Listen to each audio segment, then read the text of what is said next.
TorahResource has always been on the forefront of one law theology ever since my father, Tim Hegg, started this ministry back in 2002. And we have brought people on to help write and teach and to further the cause that we believe the Lord has put our hands to. Today is no different. In fact, I recently was able to sit down with one of our newest contributors, Eitan Ben Levi. If you have this book, A Disciple Named Timothy, you might already know that name. Eitan contributed to this book, and he wrote the article, The Unity of Torah as Demonstrated by the Ten Commandments. Eitan has been one of the, I think he was the youngest student to attend TorahResource Institute, and now he has graduated from Liberty with a master's degree, and he has already started writing and doing work for TorahResource. And so today I wanted to introduce you to Eitan and to let you know a little bit more about him, who he is, and why he is now a contributor for TorahResource.com. And so I sat down with Eitan and was able to interview him last week. His new article on circumcision in the New Testament is coming out right about the time that this video is being published. So keep an eye out for it in the next couple of days, as it will be published on TorahResource.com. Without further ado, my interview with Eitan Ben Levi. Welcome, and I'm happy to have you here. You've been doing some great work, and I want to be able to introduce you to the people of TorahResource, the customers of TorahResource, and it's always exciting when we have Torah observant believers who are one law, who are pursuing higher education. That's definitely something you've done. But before we jump into that, let's talk about some other stuff real quick. Tell me a little bit about who you are, where you grew up, and yeah, that kind of stuff. Yeah, so my parents met a couple of different Messianic families before I was born. And so they kind of had been introduced to that way of thinking even before I came into this world. But my family, for the first couple years of my life, I guess you would call us non-denominational Christians. Mm-hmm. We attended church, didn't keep kosher, didn't keep the feasts. Basically the non-denominational life. Now, I don't remember exactly when I started to keep Torah as a kid, but I do know for a fact by age 7, my family was living in a way that you would generally call Torah observant. We were keeping the feasts, we were keeping Sabbath, eating kosher, and so on and so forth. So technically, I haven't always been Torah observant, but it's definitely the lifestyle that I was raised in, because it's been my family's lifestyle for the great majority of my upbringing. And as a homeschool kid, my parents were able to teach me the value of being a lifelong learner. And that's something I've definitely pursued, both in higher education and I'm hoping to beyond, as I write and publish, be learning always. I think that you and I actually met for the first time when you were maybe 12, if I remember correctly. I got a picture of you and my dad together when I think you were about 12 or 13. Yes, that's correct. I actually remember that day. Yeah. Okay, great. So when we talk about like your, obviously your upbringing, but also where you are now, do you consider yourself Messianic? How do you see that? So I do use the label Messianic as a shorthand just because I found it's the best starting point from which to describe my understanding of the significance, the purpose, and the meaning of the Bible. Technically, it might be more accurate to call me a pronomian Christian, but because most people aren't familiar with that term, I don't really use it when I'm introducing myself. Mm-hmm. But you would consider yourself one law for sure. Certainly, certainly. Okay. as it's written in Ephesians, there's one body and one spirit, one Lord, one faith, and one baptism. And in light of that statement by Paul, it seems most natural to take the commandment of Numbers 15:16 that there's to be one law for you and the foreigner who sojourns with you at its face value, to say that the one body of Ephesians is governed by one law from its one head, Yeshua. Awesome. Okay, so let's move to a little bit more of your of honestly why you're here. You've now gone to school and you've gotten a degree. Talk to me about where you went to school and why you decided to even pursue a degree. Yes, so I went to school at Liberty University. I got my undergraduate degree in history because history in general is one of my, I guess you might say, non-theological interests and passions. But when it came to returning to school for my master's degree, there were many factors that made me decide to go for that higher education. But ultimately, I wanted to finish the task that I started in high school of learning the biblical languages. You mentioned us meeting when I was 12 or 13. At that time, I was the youngest student at TorahResource Institute, and I was taking classes in Hebrew from Tim Hegg. And while that learning was greatly profitable, I was still very young and never did reach the level of syntactical proficiency with Hebrew that I would have liked, and didn't get the chance to study Greek at all. So getting my master's in biblical languages allowed me to do a proper full review of my Hebrew education and add Greek linguistic skills to my toolbox to enable me to study most of the Bible in its original languages, the only exception being the small portions in Aramaic, which I'm hoping to, at some point in the near future, learn Aramaic on my own. Very cool. Okay, so you did a thesis for your master's degree. Talk to me about it. Yes. So, in short, my thesis is a comparison of Matthew 5:17 to other verses in the gospel where Yeshua uses plerao, the Greek word that is normally rendered as fulfill in Matthew 5:17. Um, my goal was to find a way or a place where Yeshua uses plerao in a similar way that it's found in Matthew 5:17, but where the intention and meaning of plerao is less open to dispute. And the ultimate conclusion is that I come to is that Matthew 5:17 is most similar in terms of its use of fulfill to Matthew 3:15, and that in both verses the word means something along the lines of add the most important part of or perform the most important part of. So I think most people who will see this will probably know Matthew 5:17. Truly, truly, I say unto you, until heaven and earth passes away, not the smallest letter stroke will pass away from the law until all is accomplished. And accomplished. Um, so talk to me about that verse. What walk me through it. Yes, that accomplish is an alternate rendering for plerao. Um, Okay, so let's read Matthew 5. I'm sorry, Matthew 3:15 quickly, so everybody is on the same page. But Yeshua answering said to him, "Permit it at this time, for in this way it is fitting to us to fulfill all righteousness." Then he permitted him. yes. So what I came to as my conclusion for why these two verses are the most similar is, first of all, these two passages are the only times where the verb plerao appears in the infinitive construction, plerosai.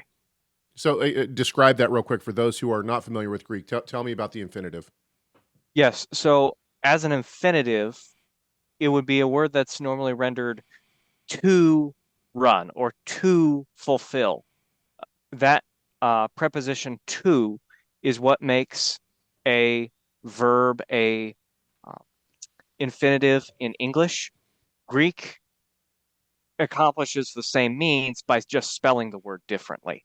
So instead of plerao, which would be literally translated I fulfill, you have plerosai, which is translated to fulfill or to accomplish. Okay. So, and I've seen work done on this passage before. I think actually my father did work on this passage at one point in terms of that specific word. So, I as I was reading your thesis, you talk about the destructive and the what was the other word you used for fulfill? There's a destructive Constructive or and hybrid. okay. Destructive, constructive, and hybrid. So explain those three differences and the three different views that go along with them. So those were terms that I chose to just talk about general categories of meaning. Um, the verb plerao in Greek has a very broad semantic range with a large number of translations. The interesting thing I found when looking in the lexica is that no two of them gave the exact same semantic range for plerao. That's how broad it is. Now, my goal in choosing this terminology was just to break the categories of meaning down into manageable, you might say, chunks.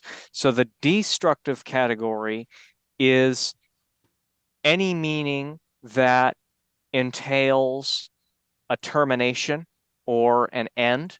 A great example is where there are several places in the Septuagint where the translators are translating um, the closure of a period of time, and they use the phrase, the time is fulfilled. Well, that use of plerao is destructive because it's talking about the end, the close of that period of time. There's no more time after that. It's done. And so And this is that is, hang on. I want to pause real quick. So this is the yeah, same use that many within the mainstream Christian church today use for fulfill in Matthew 5:17, right? In other words, the law is done now. It is no more. yes, that is correct. The traditional interpretation of Matthew 5:17 understands plerao as carrying a destructive meaning. And then the constructive meaning is a meaning that's fundamentally additional, speaking about um, and adding on. And this use I found in classical Greek and Koine Greek is far and away the most common use. The most concrete use of parao is probably the best example of a constructive use. Um, a great example is Genesis 1:22, where God says, God blessed them, saying, be fruitful and multiply and fill the waters in the seas and let birds multiply on the earth. In the Septuagint translation, that word fill is a form of plerao, and it's talking about birds reproducing and adding to fill up the water and the earth. But hang on, let's pause real quick because but right there, that doesn't mean that once they do it, it's done and over, right? I mean, so this is the difference between these two meanings within plerao, right? Precisely. And the concrete use has what you might say a slight hybrid element to it in that it you can fill something up to full, but the question is whether the emphasis is on the process of filling or the result of filling. And if the emphasis is more on the process, that's a constructive use. If the emphasis is more on the result, that's a destructive use. And if both ideas, both the process and the result are in view, that would be a hybrid use. Yeah, I actually like your. I think that Matthew 3:15 is actually a really good place to show this as well because you have Yeshua going to John the Baptizer, right? And John the Baptizer is attempting to stop him from being baptized.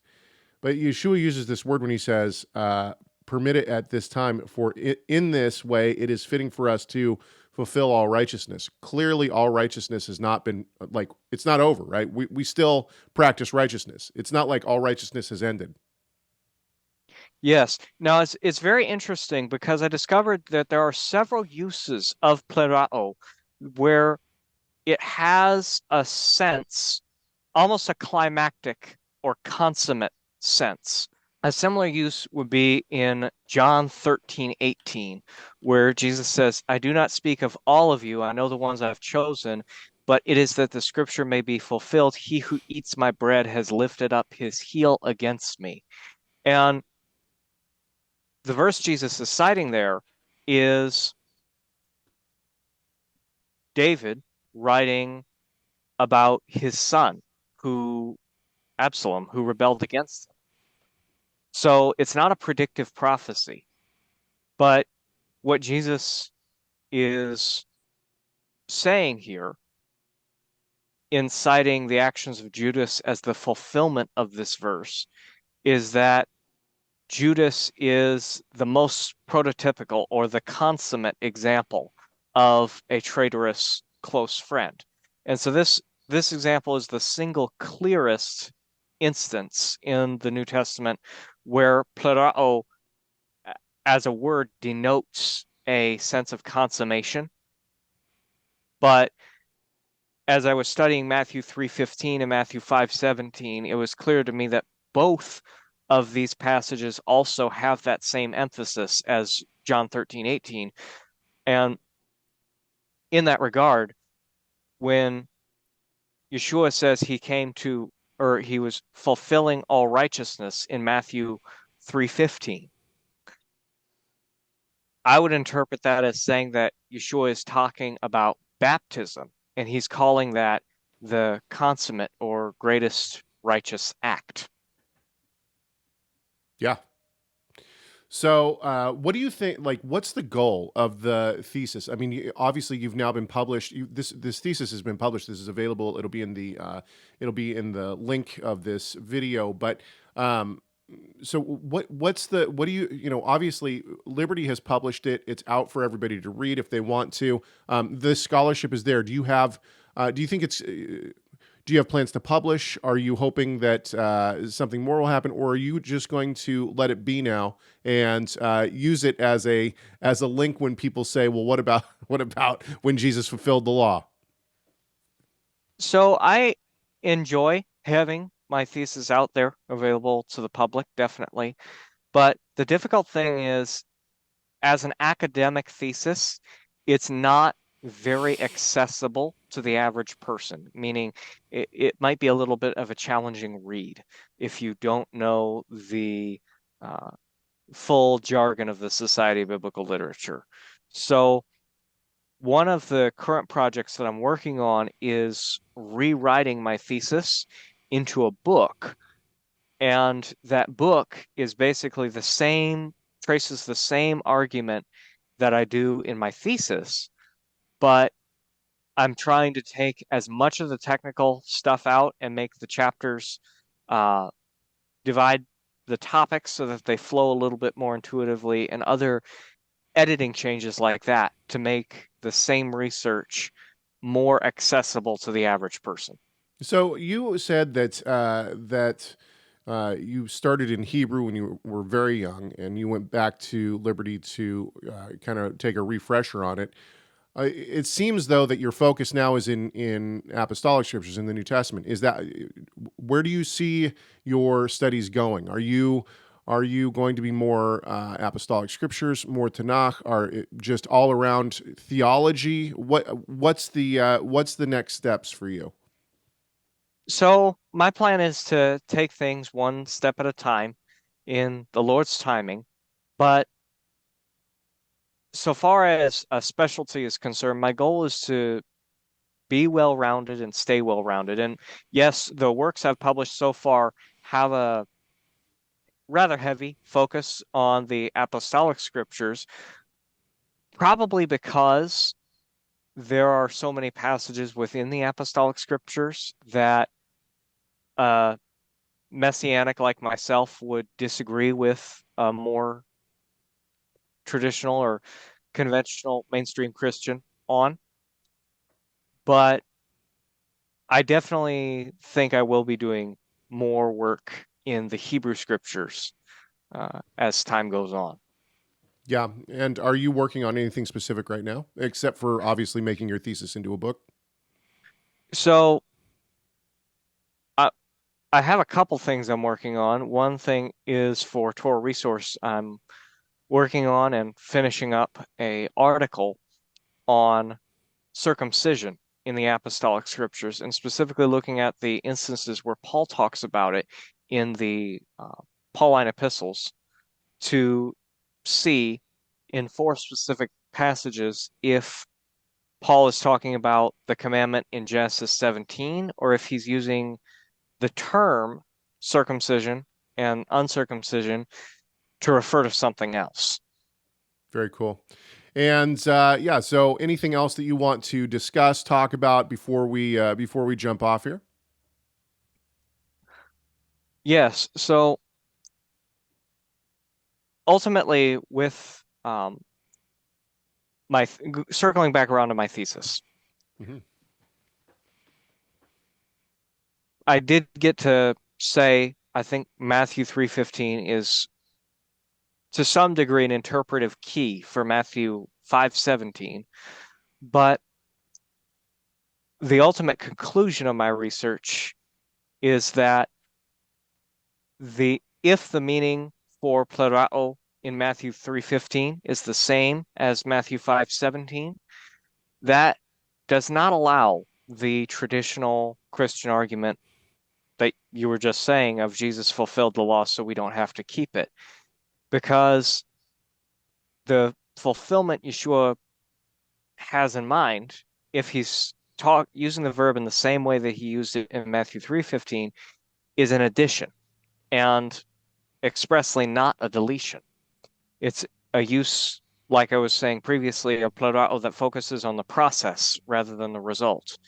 So Yeshua is saying in Matthew 5:17 that he did not come to take away the Tanakh, and specifically he denied that he was coming to destroy.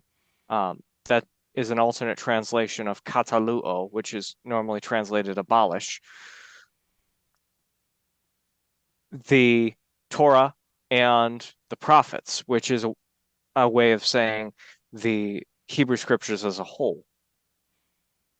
And quite the contrary, Yeshua is saying that he came to add his own work, to fulfill the Torah and the Nevi'im.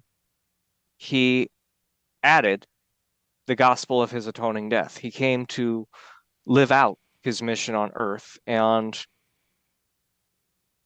create, as it were, the consummate part of biblical history.